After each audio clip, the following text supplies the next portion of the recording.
Hey guys and gals, Effie here. Today we are talking about Alliandre Rising by Daniel E. Myers. And in the vein of full disclosure, this book was sent to me by the author in exchange for my fair and honest review. Alliandre Rising is about 320 pages plus the index at the back. It's broken down into 12 chapters, which seem really long. They're about 40 pages a chapter, but each of those chapters is actually broken down into smaller pieces, like smaller scenes. So it is quite digestible and easy to read, even if you tend to read in smaller segments. Before we start talking about the plot, make sure that you like the video and subscribe to the channel, and just be aware that this plot summary will have spoilers in it. I'm going to talk about things that actually happen in the book and the outcome of those things happening, as well as my opinions on them and some of the connections that I was able to make. If you want to skip all spoilers, I will make sure that I put a timestamp down below. The plot summary will actually have the word spoiler next to it. Just click on the timestamp right underneath that. The book starts on the road to Foresight, where the Grand Jubilee will be held in a few days. And right away, we are introduced to a lot of characters really fast. You've got Victor and Mortimer, who are bandits that were convinced to rob people on the road to the Jubilee by a guy named Beauregard, who we don't actually meet right then. They are using magic and enchanted items, and you learn right away that the book has a very sort of RPG feel, like a video game or a tabletop game. People are throwing fireballs around, they're throwing lightning around, they're using healing potions and reading off of scrolls and memorizing spells, and it all feels very D&D. Next we meet Ariandel, who is a silver elf maiden who is traveling alone on her Leaf Dancer horse, and quite the big to-do is made about Leaf Dancer and how fancy this horse is and how out of place she looks on it. Next we meet 5 members of the party of 7. You've got Fairwind, a high elf princess who is also a battle mage in training, Eric, a master thief who prefers to call himself a rogue, Civil, a half-elf cleric and mage who also has some battle bard skills, Braxlow, an aging warrior who's kind of a jerk and seems to have pledged himself to Fairwind's protection, but nobody really knows why, and Alliandre, a master swordsman who is not, as he will say many times, a knight, though he probably should be. Ariandel is attacked by the bandits, but she manages to escape before they can knock her out, and she and her horse sort of ride off to safety. Shortly thereafter, Alliandre, who is ridden ahead of the party to sort of get to the city and set up their accommodations, is also attacked by the bandits.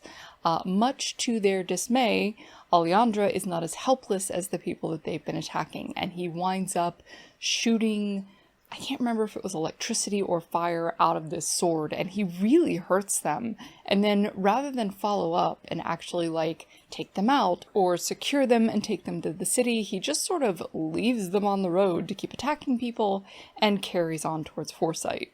After being attacked, but before he gets to the city, Alliandre stumbles on Ariandel and offers her a healing potion, and he sort of warns her hey, take this, it'll heal you and your mount, but you'll be exhausted, so just be aware of that. And then he just sort of leaves her there and carries on to where he was going. Eventually he makes it to Foresight and is welcomed personally by the mayor because of who he is. I guess he's got a lot of name recognition, or the party of 7 does, and we learn right away that Foresight has a rule that nobody can carry weapons within the city limits, but Alliandre and the party of 7 have this writ from the king that excuses them from that, so he makes a big show of declaring all of these weapons and spell scrolls and enchanted items that they have, even though he doesn't actually have to turn them over. While all of that is going on, the rest of the party finds Ariandel hiding behind a rock, and she's injured and her horse is unconscious because I guess she shared the potion with the horse because the horse was hurt too. The horse is never mentioned again, by the way. It's made quite the big deal of when Ariandel is introduced, and then it's never mentioned again.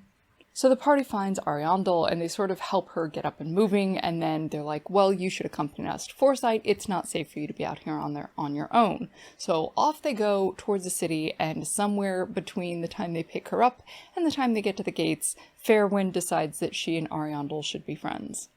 Back in Foresight, Alliandre books the entire party in at the Wyvern's Eyrie, and we get to see a little more of his personality. You know, he helps an orphan, and he's very nice to the serving staff.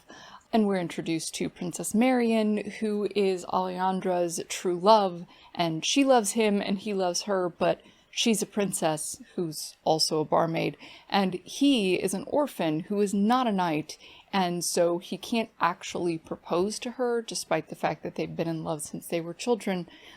So the party proceeds in Foresight, and they start making their way to the Wyvern's Eyrie, except for Fairwind gets waylaid by some guards, telling her that there is an elf prince who is waiting to speak with her, and so she, you know, goes and talks to him with Braxlow in tow, of course, because he's her sworn protector. So this prince apparently was pouring wine for her when he was a kid, and she was at a party hosted by his father, the king, and he spilled the wine on her, and while everyone else made a big deal out of it, she was very kind, and he decided that he loved her back then, and that now that he is officially of age, he's come to court her. And at first this kind of gives you a weird vibe. You kind of wonder, like, oh, what's he up to? But then you find out later on he's actually kind of a nice guy and he really is in love with her. Once we get to the Eyrie, we're introduced to a bunch more characters. There is Sir Andres, who used to be a knight in the Southern Kingdom, but he only has one arm, and now he works in the tavern run by the Queen and the Princess as a barman and a bouncer. There's Sir Roger, a paladin who whines a lot about the free food and drink that he's being given because there's some sort of palladium contract or something like that where all paladins have the right to demand food and drink and accommodation from any citizen in the realm, and in exchange they have vowed to protect everyone. But he doesn't like the fact that they're basically giving him like the cheap meal and tea, I think they're giving him, or ale, and he doesn't like that. He wants the fancy stuff. So he and Sir Andres are in an argument. Roger never really comes up again. He's mentioned one other time in passing, but he basically takes over a quarter of a chapter and then we never hear from him again. And this happens a lot in this book. You wind up with large portions of chapters that are dedicated to throwaway characters and these like super zoom-ins where you get a lot of backstory and a lot of personality and a lot of development, and then you just never hear from them again. We also meet Ariel, the former queen of the Southern Kingdoms, who is also now the tavern owner, and apparently rather than living in the king's court, they've decided to run this tavern to try and raise money to buy an army to take their kingdom back. Mirandel, who is an elven bard and also Ariel's close friend and has been for decades, who's one of the greatest battle bards that history has ever known. She's another one that's made a big deal out of, and then we just don't hear from her again, or she plays no bearing on the outcome of the story. There's Vanessa, who is a sweet barmaid who's kind of hard on her luck, and her fiancé Vandian, who there's no real reason, but instantly when he was introduced, I got the impression that he's kind of a creep or that there's something wrong with him, and I cannot for the life of me tell you why I got that impression, but the instant he was introduced, I knew that there was something wrong with him.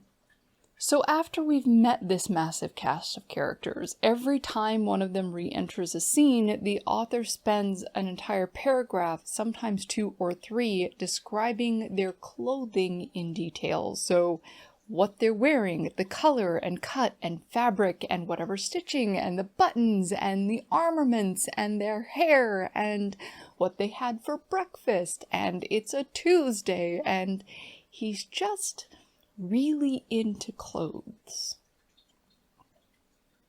Okay, so everybody gets to the Eyrie and they get settled in, and Fairwind is whisked away back to her father's kingdom so that she can talk to him about this courtly proposal or courting proposal. And that's how we learn that portals exist. And all throughout that first chapter, and probably about the first half of the second chapter, there's a lot of world building, but it's woven in really well. So we learn that the world is sort of at war, or there's a lot of tension. 1,000 years ago, there was a war between humans and elves, and because the humans have had several generations, they've sort of just let it go. The war ended in truce, so the humans consider the elves to be friends, and about half of the elves are okay with humans, and the other half really despise them and are starting to sort of pull away from humankind and separate themselves. So there's definitely some tension there, because some of the elves that were alive during the war are still alive now, or were first generation post-war, and they haven't forgotten. It's still a thing that they experienced in their collective consciousness. The humans are also actively at war with a race called the Grendalar that live in the Chasm, which is a place where people go to sort of loot and adventure. The question is, what are they looting? Well, the answer is Grendalar relics. So the Grendalar are not particularly happy with this situation, and, you know, they fight back. There's also another race called the Vreen, which I think are kind of like goblins. I'm not sure. The Grendalar are little and gray and sort of stumpy, and the Vreen are described as sort of beastly, but he never really goes into a detailed description of what they are, which is weird because he goes into a detailed description on literally everything else. Other races that exist in this world are dwarves and centaurs, and the dwarves, the centaurs, the humans, and half of the elves all sort of get along. And then the other races and the other half of the elves do not. And all of that is sort of woven in as he's telling the story, as the characters are talking to one another, as they're sort of interacting with the world, and I thought that that was pretty well done. We learn quickly that Alliandre is good with swords, really, really good with swords in a sort of supernatural sort of way. We also learn that Civil has some sort of beef with the High Priest of Foresight, and, you know, sometime a few decades ago, they had some kind of disagreement about lore or history or something like that. At some point, Mortimer the thief has to sell off a bunch of the relics that they stole in order to buy some healing potions to save Victor, the other thief, which kind of defeated the purpose of them being bandits in the first place. And there's this whole scene where we like get to know this potion master guy or alchemist guy, and he's a really neat character, but we only see him once. Then Lolark the Luckless arrives, who is the 6th member of the party of 7. The 7th member is named Robin, but although he's mentioned a few times, we never actually get to meet him in this book. Aside from being an absolute giant of the man, think the Mountain from Game of Thrones, Lolark is also the master and commander of the Silver Cross Paladins. So all of the paladins have sort of followed him to Foresight, and they kind of hole up in the Griffin's Eyrie, because again, they have the ability to demand accommodation, and this isn't seen as burdensome or described as burdensome in the book. So what we would consider extortion or corruption is sort of a common everyday occurrence, and it's all sort of woven in as part of the world building. So one of the Silver Cross Paladins sort of insults Marion, not knowing who she is, thinking she's just a common tavern wench, because he doesn't like the fact that they're given the basic meal, and he wants better food and better drink.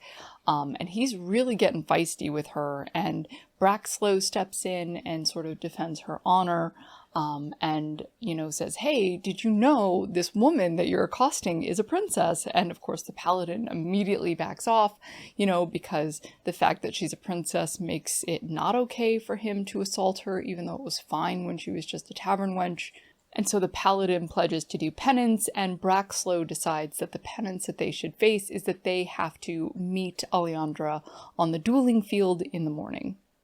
And of course, Alliandre beats all 20 of the paladins at the same time, several times in a row.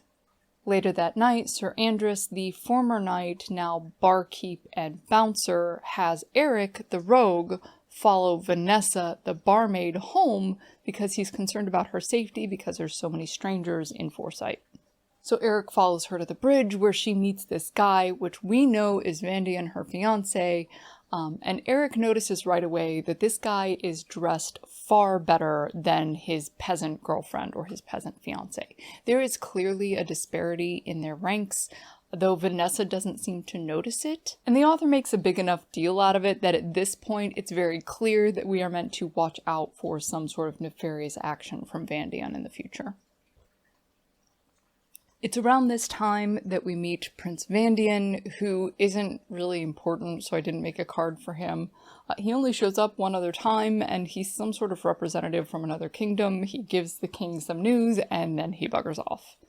Shortly after that, Marion is assaulted by a drunk tavern guest who is taken off by the guards before he can be killed by Alliandre or Sir Andres, and this is the introduction of the main conflict in the story. That drunk tavern guy winds up being a duke's son who's kind of a jerk and antagonizes Alliandre throughout the rest of the book. While all of this is going on, Civil has his own thing going. He needs to make some sort of tribute or prayer or penance or something at the temple. So he goes to the temple, he waits all day. The high priest refuses to see him because of this beef that they've had.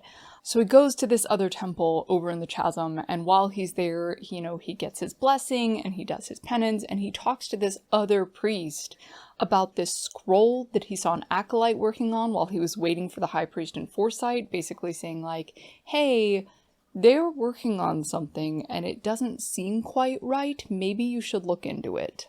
And we get the distinct impression that he and this other chasm priest sort of discussed or talked over the high priest's machinations, but we aren't privy to that conversation, so we don't really know what was said. Meanwhile, when Fairwind is not being courted by Prince Palahedron, or whatever his name is, she is training Ariandel in magic, which is why Ariandel has gone to Foresight. She's not there to participate in the Jubilee, she's there to find a mentor. And Fairwind has stepped in and said, oh, I'll train you. And so they practice with elements a little bit, and then she gets a little drunk, and she winds up mouthing off to Marion about how she thinks Alliandre is a brute and a barbarian, and he's disgusting and rude, and all of it sort of boils down to the fact that she didn't think he was nice enough to her when he saved her life, and the fact that he's not a knight. And Marion basically just dresses her down, describing the way that he saved her and her entire family from the palace when he was 12 and they were under attack by the Vreen and they lost their kingdom, but he saved their lives, even though he was just a kid. And basically goes on and on about how selfless and self-sacrificing he is and how he's always looking out for people who can't defend themselves, and just sort of really gives her a hiding about the whole thing because Alliandre is a perfect human being and has never done anything wrong ever in his life. Eventually, the party of 7 and Prince Valian are given an audience with the king, and the king greets Alliandre like a long-lost brother, and we discover then that during one of these wars that they participated in, Alliandre saved the prince's life, Prince Luca or Lucas or something like that, the king's eldest son. And they're all very good friends, and the king promises that if Alliandre wins the Grand Melee, that he will knight him. And why he doesn't just do that just because, I don't know. He's certainly proven himself worthy. Surely saving the king's son is cause enough, but apparently not. Apparently he must also win this Grand Melee. And while they're there, Prince Valian gives the king a message. It's all very hush-hush. We don't get to see what the message is about. We don't get to see any of his discussions with the king, and then he fucks off. So while all of that is going on at the palace, Mortimer and Victor, the bandits that were attacking people on the road, are met with Beauregard again, who is the guy who convinced them to attack people in the first place. And this is about the time that I decided that Beauregard and Vandian were the same person. I can't tell you why I came to that conclusion. There's nothing in the book that I remember that indicates that, but for some reason in my head, they're the same dude. Anyway, this Beauregard guy wants Victor and Mortimer to help him with another project, even though the previous one went so poorly for them, and he wants them to pose as judges. He's got them an in with the judges during the Melee tournament, and he wants them to pose as judges and help him cast a weakening spell on Alliandre, because he wants to ensure that Alliandre does not win the Grand Melee. And We're never really given a reason for any of this. His motivations are never explored or explained. We're just told he doesn't want Alliandre to win, and he needs these two guys to help him cast this weakening spell. The next day, Civil teleports himself out into the chasm, and he waits for and meets up with some Grendelar. We can only assume that this has to do with the discussion he had with the priest. We aren't really given a reason other than potentially this conversation he had that happened off screen. And he's able to convince them to talk to him, and they bring some elders around, and he learns that it's not the Grendelar that have waged war on men, it's men who have waged war on the Grendelar and sort of forced them out of their homes, and that a large faction of them is really disgruntled and sort of preparing to push back against the humans who have taken their homes from them. Later that evening, we discover that Vandian has convinced Vanessa to help him prepare a surprise for the Eyrie, and although we don't know what that surprise is, you get the very distinct impression that whatever it is, he's up to no good, and Vanessa is entirely unaware. Civil has also been commanded by Fairwind to help train Ariandel, and we learn at that time that he sort of has a crush on her, although for the life of me, I can't imagine why. She's kind of a bitch. The next day, the Jubilee starts, and Fairwind uses Eric to sort of spy on her would-be suitor. And basically, he discovers that Prohedron's kind of a nice guy. He has a hit put out on him by his own people because apparently he has modern values. He wants to abolish the slavery of humans, which is a practice that was taken up by his faction of the elves. Remember I said not all the elves are copacetic with people. And his faction of elves is known for enslaving humans or keeping them as servants, but really abusively. And he is very against that. He wants to abolish that, and because of that, his people have put a hit out on him. Ariandel continues to be a cunt towards Alliandre for no apparent reason, while Alliandre is helping this young guardsman named Jason train a little bit. For some reason, he's decided to sort of take this kid under his wing and helps him, learn some sword moves and things like this. And all of this is done in the course of an afternoon. And we get the impression that Alliandre has sort of vastly improved this young man's ability with a sword and his chances in the open melee in the course of a single afternoon for some reason, because he's just that good. So Alliandre and this new apprentice guard kid, Jason, enter the open melee, and Victor and Mortimer are there posing as judges, and they use their closeness or their proximity to the contestants to put this enchantment on Alliandre to greatly weaken him. But despite his weakened state, he manages to pull through because right before the last round starts, the enchantment just sort of dissipates, and we're not really given any reason why. Nobody discovers Victor and Mortimer, nobody discovers the enchantment, it just sort of goes away, and then we never hear from Victor and Mortimer again. Anyway, Alliandre wins the open melee, which is the melee bout for commoners, and because he won, he winds up getting to participate in the grand melee. Back at the Eyrie, we finally learn that Vanessa and Vandian's surprise is a series of teleports between the kitchen and the pantry that's in the cellar, and it's just sort of like a drawing on the floor in this very special kind of wire that embeds itself in the stone, that you can, give a vocal command and teleport up and down between the kitchen and the cellar. And there's another tavern woman named Diana who seems to think that something's amiss. She knows that Queen Ariel doesn't like magic being used within her tavern. She didn't allow it in the castle when she was queen. She doesn't want it used in the tavern. But she also doesn't want to discourage Vanessa because the gift was done out of gratitude for the kindness that Ariel and Marion had shown her. So, you get the feeling that she's trepidatious about the whole thing, but we don't really learn much more than that. So Civil has been helping Fairwind train Ariandel in all of this magic. He sort of shows them ways to weave multiple elements together, which is very complicated. He's really good at it. They aren't. And he enters the mage competition where he shows a spell that doesn't particularly impress the judges because they wouldn't let him set it up correctly. And then they basically dismiss him and say, this isn't even remotely good enough. And he gets mad and fires off a second spell immediately after the first one. And the judges don't catch it, but Fairwind does. That Civil was able to set off a second spell, a different spell, without having to memorize it first. He just did it. And that is huge in this world. The mages sort of have to practice and prepare. They have to memorize their spells every morning before they can use them, and he didn't have to do that. He just got mad and fired off this magic. And Ariandel's sort of laughing at him for getting dismissed. Meanwhile, Fairwind's like, did you not understand what just happened? Did you not see what he just did? And then all of a sudden, Ariandel sort of comes around and no longer has this prejudice against him for being a half-elf. She's now all of a sudden interested in him too, because now she can get something out of him.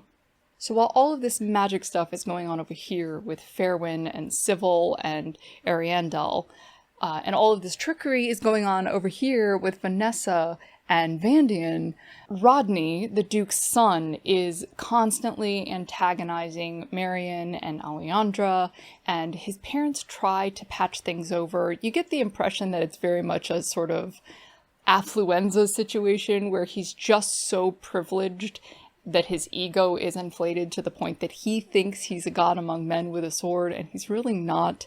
And the Duke knows that his son's attitude is going to get him killed, but it's his only living son. All of his brothers are dead.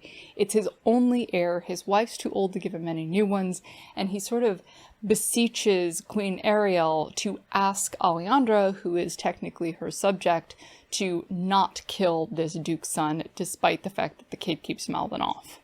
And everyone seems to think that asking Alliandre not to kill this kid is this huge bruise to his ego, and they act like they're really asking a lot of him to not murder this dude just for shooting off at the mouth. So Vanessa finally shows her surprise to Queen Ariel, who tries to demonstrate gratitude and be thankful for the effort that Vanessa's put forward, but is very nervous about the fact that there's this magic in her tavern, and she doesn't really know what it does, so she has Civil look at it, and Civil's like, oh yeah, that's a teleport all right, but the one in the basement is a lot stronger and linked in a funny way, so basically you could put another link anywhere else, like 10 miles away, and you could teleport straight into the basement of the Eyrie. It'll fade in 3 weeks, so I guess there's that. And he offers to sort of block the ability to double up on the portal so it can't go off more than once in a minute. And what that's supposed to do, I'm not sure. But it becomes very clear that that's what the portal's for, that somebody's going to use it to teleport into the basement of the Eyrie. And the fact that it's meant to fade in 3 weeks means that Vandian intends to dispose of Vanessa in that time. Finally, the day of the Grand Melee arrives, and Alliandre, of course, takes on all comers and triumphs, including Sir Rodney, who he disgraces and humiliates, and sort of wraps up that little story arc. And then, right before he's entering the last few rounds in order to take the championship and win the knighthood, the trumpets sound, and the city is under attack, and that's the end of the story. That's it. There's no resolution, there's no tying up all of these open story arcs we've got, there's no closure, there's no satisfaction, there's no nothing, just black screen, the end, that's it. And I gotta be honest, I was really dissatisfied with the ending. It felt like half a book. The story arcs were not tied up. There was no reasonable stopping point for any of them. There's just all these loose threads and all these dangling story arcs and all of these unanswered questions, but not in a satisfying way. It just felt like he got to a point where he was like, well, I don't really know what happens next, so the end, I guess. I really, really disliked the ending. So that's basically the plot of the book. Now I'd like to talk about some things I like and some things I didn't like, some of the things I thought were done really well, and some of the things that could still use a little bit of work. Because this is a fantasy book, I'd like to talk about world building first, because in fantasy books particularly, world building is a huge part of helping your readers feel integrated into the story. The world that these characters live in is rich and dynamic. There's a lot of history there, and it feels very real and very grounded. The way that they talk about the things that happened in the past, be it near history or ancient history, all feels like actual things that those people could have done. You know, alliances are made and broken, and enemies are made and broken, and kingdoms rise and fall, and you know, the wilderness takes over, the wilderness is pushed back, and all of this feels like real history in a real world that happened over a long period of time, and all of that is great. There's also a lot of demonstrated customs and culture that's sort of woven in as you go along. So things like when they show up to Foresight, people are expected to hand over their weapons. But it's not just that they're expected to hand over their weapons. They're expected to give the guards their weapons and then pay the guards to maintain them and store them, despite the fact that handing them over isn't voluntary. So there's this sort of like low-level, very acceptable corruption or extortion that's happening in a very real sort of way, in a very, you know, this world has rules and regulations, but there's people who break it, and it's all just kind of an accepted part of everyday life, and all of that felt very organic and felt very real. Next, let's talk about the characters.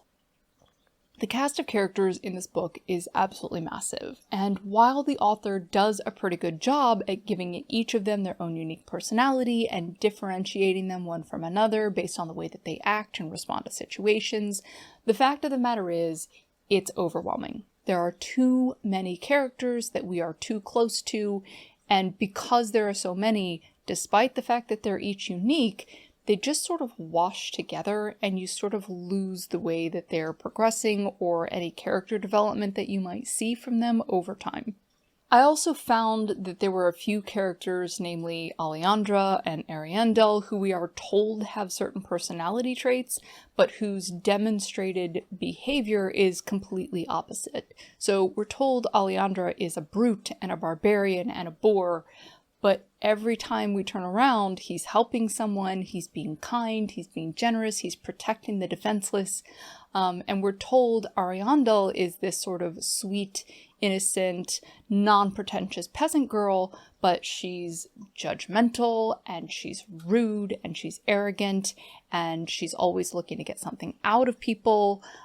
She discriminates against Alliandre because he's not a knight, and she discriminates against Civil even though he's helping her and has been nothing but kind to her and is training her in magic because he's a half-elf and she doesn't think he's strong enough. And all of that is completely counter to the way that she's described in the book. And it's not clear enough that it's just this character's interpretation of this person, not the way that the character actually is. So the difference between the narrator and the character's impression gets sort of muddied, so we are constantly being told that these characters have these personality traits when their behavior is demonstrably different. In general, there are just too many characters, and I think the story would have been better served by a tighter cast, and less in-depth inspection of every individual side character. For example, we don't need 3 pages and a backstory dedicated to Master Hubert, also known as that one old wacky guy who sold a potion to Victor that one time. Which leads me to an overarching problem in the story. There is an excessive amount of detail in Alliandre Rising. Things that don't lead into world building, or don't develop the plot, or don't develop the characters. There's way too much description of things like people's clothing, the cut, the color, the embroidery, the buttons, the armaments, and all of that is great if you're playing a tabletop RPG, or if it's relevant to the character in some way.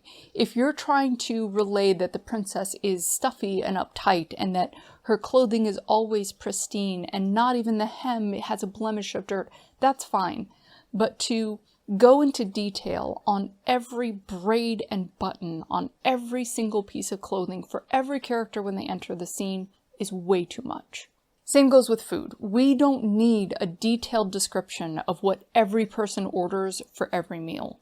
When you're playing an RPG, walking into a tavern and giving a detail order to the barkeep and telling them what you want and describing each of those things in detail by the DM, all of that is a lot of fun. But it only happens once a session, maybe twice a session.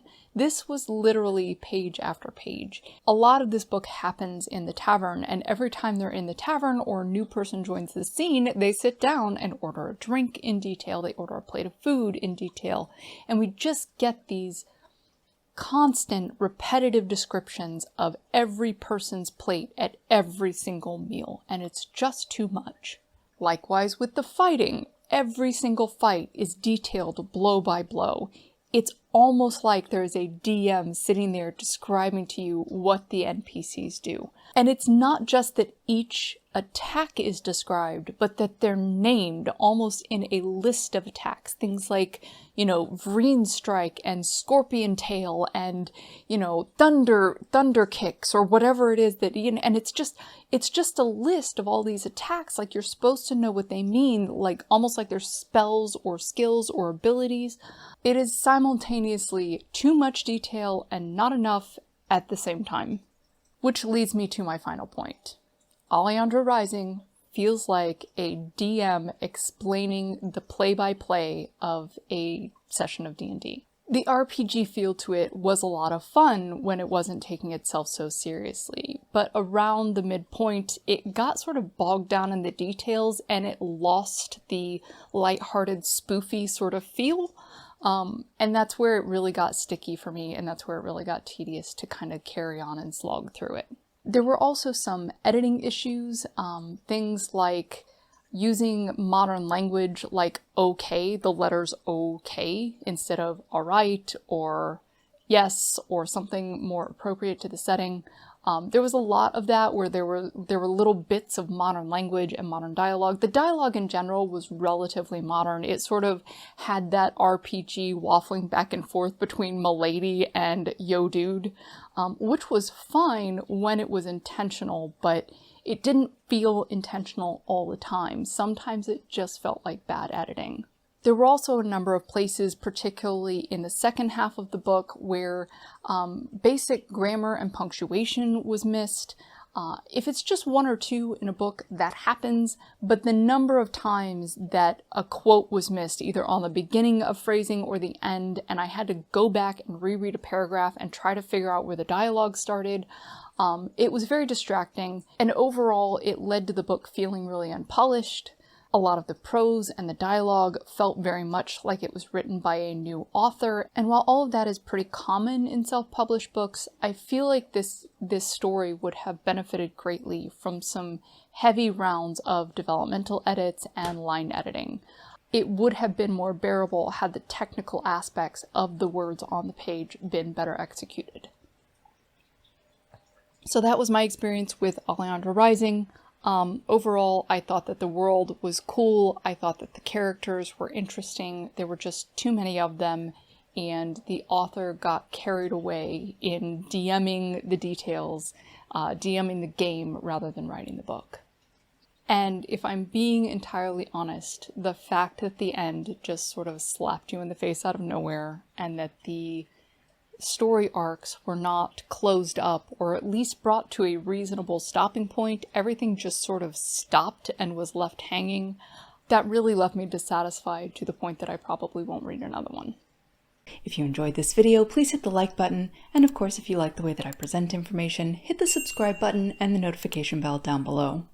You can find all of my social media contacts in the description. And of course, if you want to keep up with me and the progress I'm making on my current novel, you can do that at effywritesbooks.com.